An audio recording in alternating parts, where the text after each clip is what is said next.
Hello everybody, good afternoon or good in the morning or whatever time it might be as you're watching this video. I'm down on the highway down in front of my place. Right here's the road ditch. It's covered with trees. If you look really close you might be able to see my house through that. I'm not sure.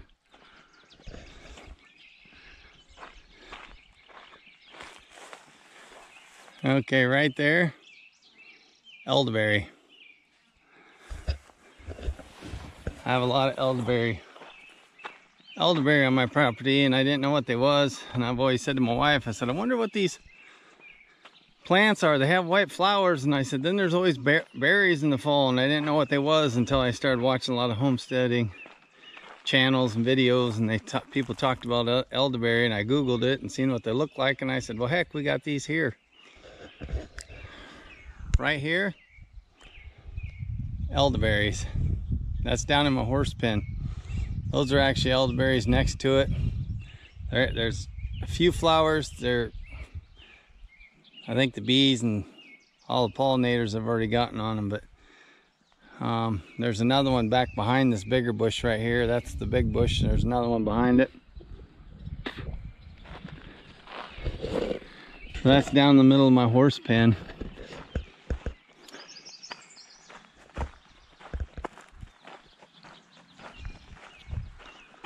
But anyhow, how do you guys like my new hat? Got that for Father's Day. My wife and I went to town on Father's Day. Went to Baumgar's, the local farm store. And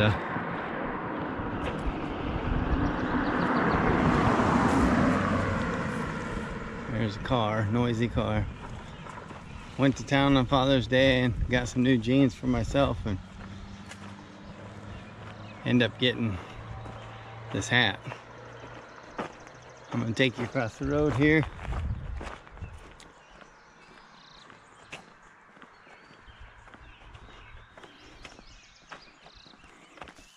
I'll show you this other elderberry bush right there. Elderberries. I take you back behind my old garage down here by this old house of mine. There's 2 or 3 great big bushes like that. I also have some clear up in my pasture, 3 or 4 of them up there.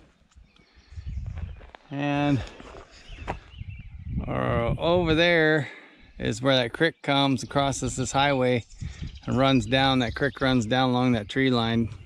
There's a ditch, which a lot of you have seen it, but I think there's a couple elderberries over there, or at least there used to be. But I've noticed a lot more different places.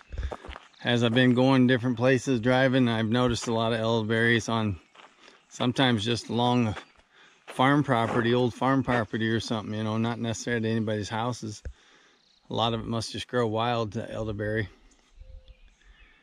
But anyways, I thought I'd show you these few. Like I said, if I went back behind my old garage down here by my old house, you would see a lot more. And I have a bunch up my pasture, and I have some wild raspberries up there. Me and the grandsons went up there this afternoon and checked them out, and they're just starting to turn up there. They're loaded, the raspberries, but they're still green. There's a few of them that's just starting to get a little red color to them, just a very little. I wanted to tell you about this corner here. See, this is the highway. This is E16. And then at this corner, that takes you to Castana. Go up that highway, 8 miles, it winds through the hills. A lot of deer up that way. And they call that the Scenic Byway, and that's L20. And this gravel road straight up the road here, which is this highway and then turns into gravel, that's 133rd Street. So E16 turns into 133rd Street. This is County Highway E16. But this corner here, I found out from the neighbor guy that had the modular home down by the church in Tyconic, across from my daughter's place. He stopped by here Oh, well, it was a couple weeks ago when we had that rainstorm come through and the high wind and the hail, and it blew some of the roofing off that house that he has for sale. And I noticed that the next day it was missing shingles, so I called him, or I ended up calling his wife. She's the realtor on it, trying to sell it. And left her a message and said some of them shingles got blown up. They might want to have it checked out and repair it so it don't rain and get damage. Well, he stopped by a few days later. He seen me down here in my garden, and we were talking a little bit. And we were talking about neighbors. Banks, his dad lives right up the gravel here. 2 houses up is his dad's place. He lived just 9/10 of a mile down the road in that modular home, but now he lives up this road, this highway. You go up and it takes you to Castaic, and then you go south on, I'm not sure the road when you come into Castaic, what that highway's called. But anyways, he lives out in the country on his grandpa's old place. So if you go this road, you can get to his place. But he told me, we were talking about neighbors, talking about different people, and I've been here 27 years and I just mind my own business and I don't know everybody around here. I mean, more people know me than I know them. And I don't know, I guess they talk about you. And like I said, I mind my own business, so I don't know a lot of people, or try not to know a lot of people. But anyhow, he told me that this corner here, right here on the highway, he said that's Beeler's Corner. So I guess you're important when you have a corner named after yourself. And so that made me feel important. This is Beeler's Corner. And I got to get in the car. I got to go somewhere here in just a little bit.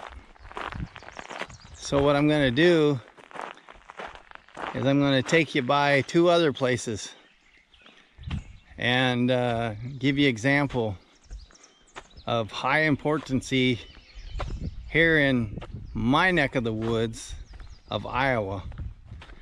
You're important if you got a corner or a T. There's a T intersection that's named after these people, and I'll take you and show it to you.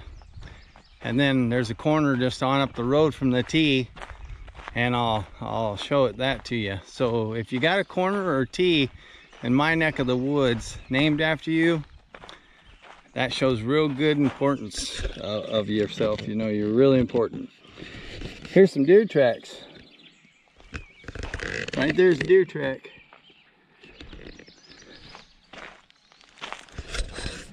There's deer track along the highway here, right from my house. They go up through my pasture by my house. The dogs sense them at nighttime, and they're always barking at them and stuff. So at 2 o'clock, 3 o'clock in the morning, dogs start raising Cain, wake us up. There'll be deer. I'll have our bedroom window open, letting fresh air in, and wakes you up and drives you nuts. But we got one dog that really senses that stuff. But anyhow, all right, well, when I get up the road, I get to the different spots. Actually, there might be 3 of them. Actually, there'll be 3 spots I'll show you. So if you got a corner or T intersection named after you here in Iowa, or at least in my neck of the woods, that's important, you know. So I feel important now. Laugh out loud, of course. But anyways, you guys leave in the comments below if that's the way it is in your community or where you live. Whether you're living in the mountains, living in the city, whatever, living in a small town. Let me know if you got locations, corners, you know, T intersections, whatever. You name them after people. I told that neighbor kid that, man, I feel important now that I got a corner named after me, and he just kind of laughed. He thought it was funny.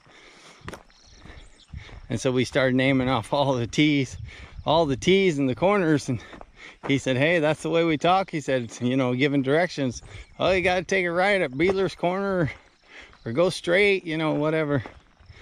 So we thought it was kind of hilarious between the 2 of us. But that's the way it's been ever since I was a little kid. Well, like I said, leave comments down below if there's a T intersection or a corner named after somebody. Feel free to leave their names. what the T intersection or corner is named after, or who it's named after. So, well, see you here in a little bit when I get to those locations. Hello everybody. I'm coming up on our first corner. This corner we're coming up on is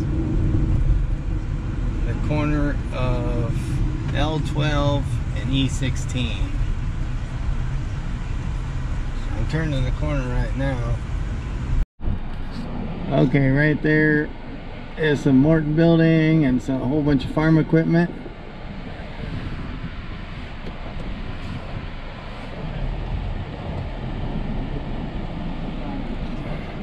There's a concrete silo right there in my finger.